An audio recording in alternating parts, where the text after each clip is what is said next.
Alright, so this is page 40, number 3C from the textbook. We won't be going through A or B because that'll be too long, so I'll just be doing C, which is arguably the hardest part of the question.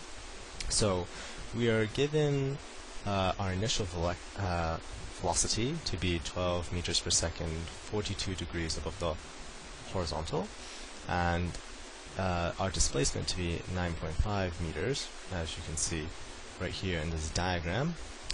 So we're looking for the final velocity vector, or v2. So first, to solve this question, you have to find the initial component vectors. So we have v1y is equal to v1 sine 42, which is also equal to 8.3 meters per second up. And then you have v1x, which is v1 cosine of 42 degrees, which is the same thing with 8.92 meters per second forward.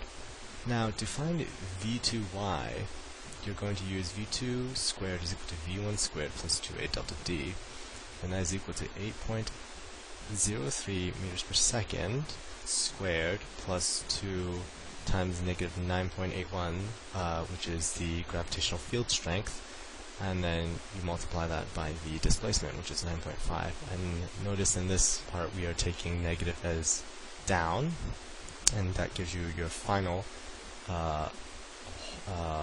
vertical velocity vector to be 15.84 meters per second. And now your horizontal velocity doesn't change because there's no acceleration in that direction. So you get v2 is equal to the square root of v2x squared plus v2y squared, as shown by Pythagorean theorem, as shown by this triangle right here. So you plug in those numbers and you get 18.18 meters per second.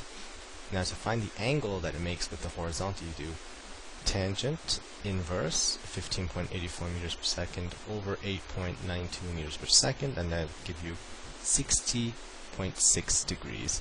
So your final answer is 18.18 meters per second, 60.6 degrees below the horizontal, and you're done.